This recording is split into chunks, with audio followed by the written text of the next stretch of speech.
¿Cómo estamos? Pues miren, vamos a hablar de películas. Ahora vamos a hablar de La sombra del caudillo. Hay películas que han sido censuradas, han sido vedadas para que se reproduzcan porque hay en determinado momento hay intereses creados y esta película tiene mucho que ver eso. Tal vez por la época en la que se filmó va a ser censurada La sombra del caudillo. Maciel analiza la película La sombra del caudillo basada en la novela homónima de Martín Luis Guzmán, es decir, el historiador e investigador cinematográfico fue censurada por una visión crítica de la corrupción en la manipulación y el enriquecimiento ilícito de la clase gobernante. Todas estas situaciones que se da cuando se filma La sombra del caudillo con Julio Bracho en 1960, ¿sí? Y que va a traer este tipo pues de novela que va a tener pues repercusiones. Fíjense en que muchas de las situaciones que se mencionaron en La sombra del caudillo no se detiene ante nada en su búsqueda por el poder. La gente dominante en esta película, valiéndose de la corrupción, las amenazas, inclusive del asesinato, de la historia que cuenta la película de La sombra del caudillo, así en su sexenio que se va a producir en la primera cinta industrial sobre también la matanza de toda esta situación de Tlatelolco de 1968 de Jorge Fons, y a su vez se desenlataba y se mal estrenaba La sombra del caudillo, porque ya habíamos visto que estaba la matanza de Tlatelolco. Pues casi en esa misma época va siendo toda esta situación en la que en 1960 La sombra del caudillo, dirigida por Julio Bracho, que acaparó y censuró al ejército mexicano por casi 3 décadas. En La sombra del caudillo, que es Obregón, está descrito pues físicamente Ignacio Aguirre, ministro de la guerra. Es la suma de Adolfo de la Huerta y del general Serrano, ¿sí? Aquí Hilario Jiménez, ministro de Gobernación, es Plutarco Elías Calles también. Ascana, que representa en la novela la conciencia de todos esos movimientos pues republicanos. El general Ignacio Aguirre, ministro de Guerra, e Ignacio Aguirre, una mezcla de Adolfo de la Huerta y de Francisco R. Serrano, que eran aspirantes a la presidencia, y a pesar de sus seguidores que lo apoyaban pues para lanzar toda esa candidatura, pues deciden alinearse a los designios del caudillo.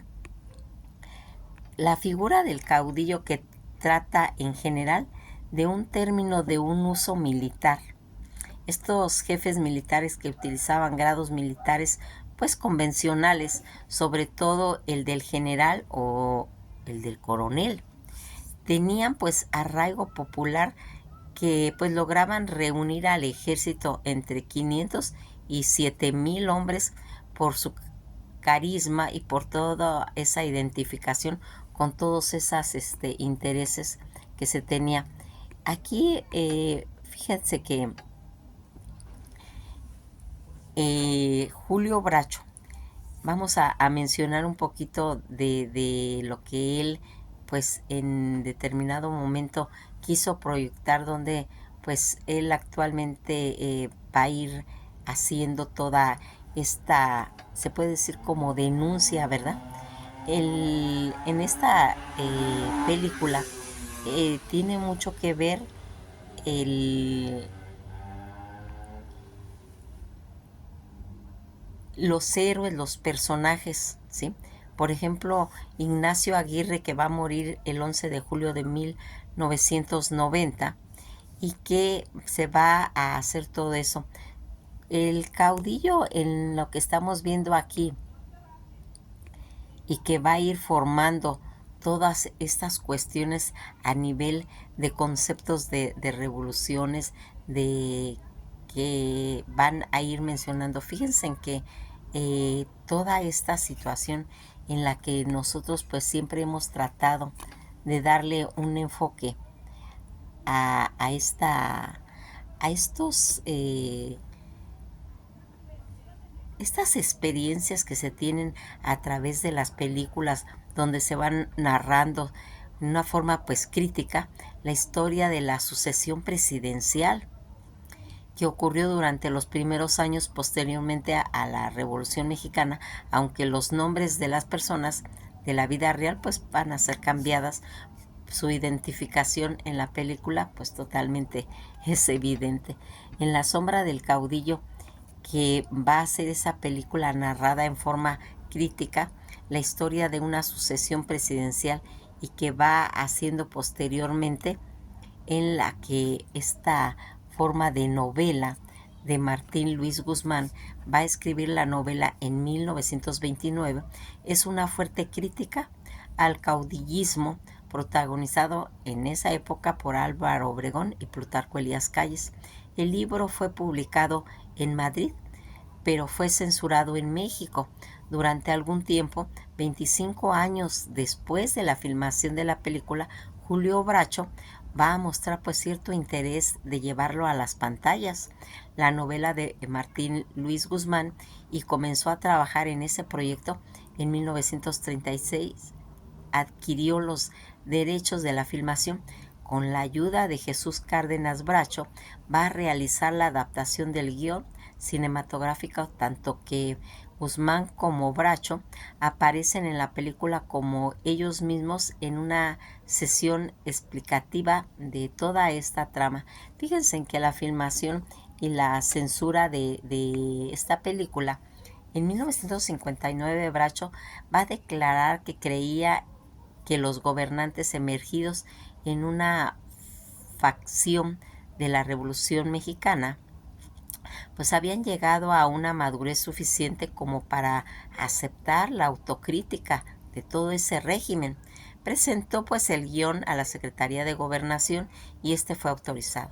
El día 4 de febrero, de febrero al 18 de marzo de 1960, la película fue rodada en la Ciudad de México y Toluca. Para el rodaje, que se contó con la aprobación, el apoyo de en ese momento del presidente Adolfo López Mateos, y que facilitó la filmación en el interior de la Cámara de Diputados y en el interior del Castillo de Chapultepec. El día 17 de junio de 1960 se exhibió de manera pues privada en el Cine Versalles. A pocos días después fue presentada en el Festival Internacional del Cine de Karlovy Vary con la autorización de la Secretaría de Gobernación de Gustavo Díaz Ordaz. A pesar de haber sido aclamada en el festival, de promoverse como la mejor película mexicana de todos los tiempos, se impidió el estreno comercial en México bajo el argumento emitido por la Secretaría de la Defensa Nacional, que manifestaba que la película denigraba a México en sus instituciones y que ofrecía una visión falsa de la historia del ejército mexicano. Su estreno comercial se logró hasta 1990. Fue el secretario de Defensa General Agustín Olachea quien ejerció la presión suficiente al director general de cinematografía Jorge Ferretis para impedir el estreno y dar marcha atrás a la autorización previa que se tenía dada. Una fuerte polémica fue protagonizada por Bracho y Olachea durante todo el año siguiente mediante una guerra de declaraciones en la defensa. Aclaró que la opinión de Olachea debía ser considerada como una opinión de un ciudadano y no como una postura oficial de la institución.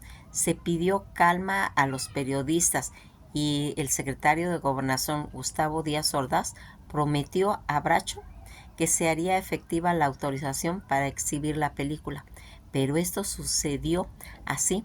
Bracho insistió durante todo el sexenio de la presidencia de Díaz Ordaz y de Luis Echeverría sin lograr sus objetivos de realizar. Murió en 1978.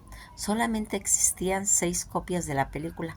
La primera fue regalada al presidente Adolfo López Mateos, quien la entregó a la Universidad Nacional Autónoma de México. En la segunda, después de haber sido proyectada en el festival que quedó en Checoslovaquia, motivo por el cual se pudo exhibir en Polonia, en Bulgaria, en la Unión Soviética, en Rumanía y en China. Las otras 4 copias quedaron bajo el resguardo de la Secretaría de Gobernación durante todo el sexenio de José López Portillo. Se hizo un homenaje póstumo a Julio Bracho en Durango. Se planteó exhibir la película, pero nuevamente no se autorizó la proyección, y a finales de 1980, con la comercialización de la videocinta, comenzaron a circular en México varias copias clandestinas de la película, pero fue hasta el 25 de octubre de 1990, durante el sexenio de Carlos Salinas de Gortari, cuando finalmente se autorizó el estreno comercial de la película, el cual se llevó a cabo en la sala Gabriel Figueroa en el 2010, durante el marco de la celebración el centenario de la Revolución Mexicana. La película fue exhibida en el Instituto Nacional de Bellas Artes en la serie La novela de la Revolución del ciclo Cinema Palacio. Fíjense en que toda esta situación en la que se comenta en la película, hacia finales del año 1924, que se encuentra por terminar el periodo presidencial del caudillo identificado como Álvaro Obregón, quien favorece la candidatura a su ministro de Gobernación, el general Hilario Jiménez, identificado como Plutarco Elías Calles. El ministro de Guerra, general Ignacio Aguirre, una mezcla de Adolfo de la Huerta y de Francisco R. Serrano, era aspirante a la presidencia. A pesar de sus seguidores, lo apoyaban para lanzarlo en la candidatura que decide alinearse a los designios del caudillo. Sin embargo, los dos eventos que hacen cambiar a Aguirre la opinión: el secuestro del diputado Ascana González, una especie de alter ego del escritor Martín Luis Guzmán, quien a su amigo, y una fuerte discusión con el general Jiménez, una vez han lanzado a su candidatura, se entera de que será detenido bajo el pretexto de evitar una revuelta civil. Él va a escapar y va a pedir ayuda al general Elizondo, a quien considera de su partido y partidario, pero Aguirre es traicionado y asesinado en la carretera a México-Toluca.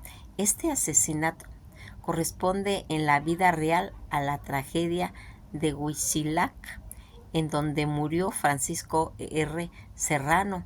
Fue la alusión a este acontecimiento histórico en el motivo principal por el que se le impidió el estreno durante casi 30 años. Toda esta situación que va mencionando, todos estos datos técnicos, aunque Ismael Rodríguez pretendía ser el productor de la película, la sección técnica y manuales del Sindicato de Trabajadores de la Producción Cinematográfica de la República Mexicana, CTPC de la RM, se interesó en el proyecto para financiar con la ayuda del Banco Nacional Cinematográfico la producción de la película, y el objetivo era construir una clínica médica con las futuras ganancias del film.